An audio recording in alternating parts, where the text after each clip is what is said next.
Balita mula sa lalawigan ng Abra, tulad sa Baguio City, mamamahagi rin ang libreng condom at lubricants ng Department of Health Cordillera sa Banggit Abra.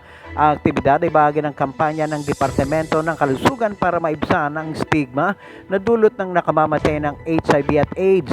Bukod sa mga condom na libreng ipapamahagi sa ating mga kababayan sa Abra, magsasagawa rin ng counseling at testing at mental health awareness sa Municipal Hall ng kabisera ng Bangged. Lalahukan ito ng mga estudyante mula sa Asis Abra, Divine Word College at Abra Valley College. Batay sa data ng Department of Health Cordillera, abot na sa 1,008 ang naitalang kaso ng HIV sa Cordillera Region mula 1984 hanggang sa kasalukuyan. 61 na ang nasawi, 7 dito ay nai-record mula Enero hanggang June ng taong kasalukuyan. Pangalawa, ang lalawigan ng Abra sa may pinakamaraming pila ng kaso ng HIV na may 121 kaso. Sa 27 munisipalidad, 20 ang may naitanang kaso ng HIV at karamihan ay nakuha nila sa pamamagitan ng pakikipagtalik ng lalaki sa kapwa lalaki.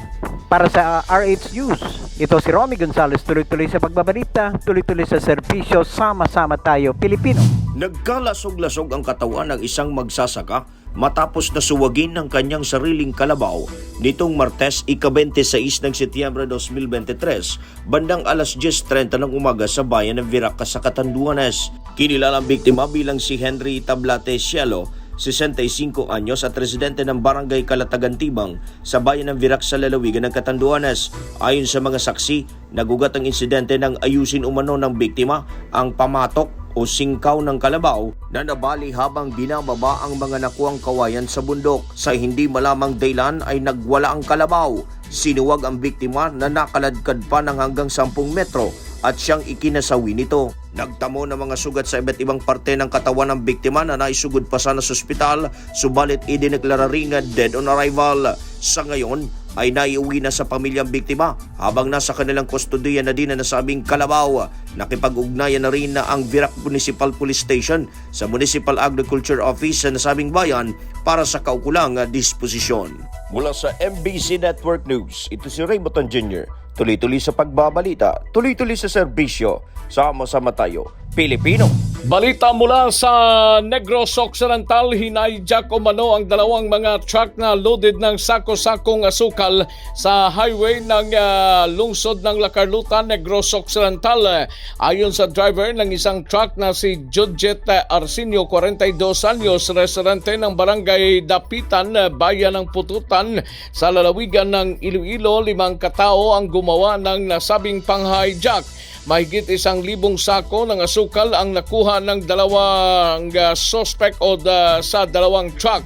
Subalit sa follow-up operations ng kapulisan, napagalaman na walang hijack na nangyari sa dalawa na mga truck.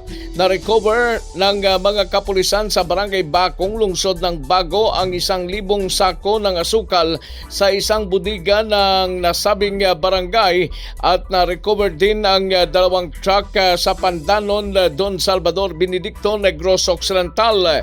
Sa ngayon, arestado ang dalawang driver na sina Judget Arsenio at Michael Orien na nasa kustodiya ng kapulisan sa bayan ng Morsia at nagpapatuloy pa ang follow-up operations ng mga kapulisan.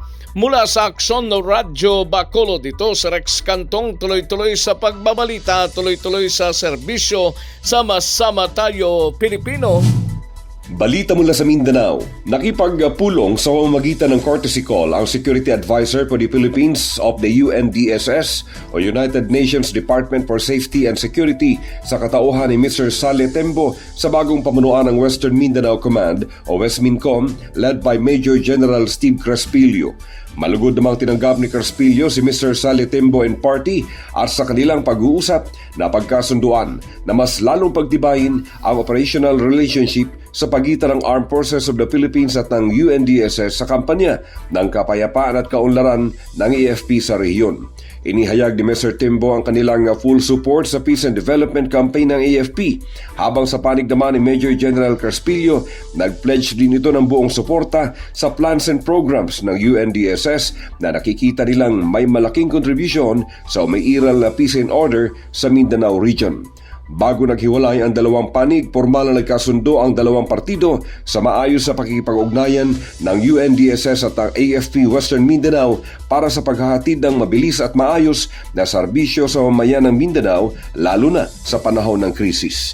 Mula sa Kanunahan sa Pilipinas, DZRH, ako si RH19, June Dimakutak, tuloy-tuloy sa pagbabalita, tuloy-tuloy na serbisyo, sama-sama tayo Pilipino.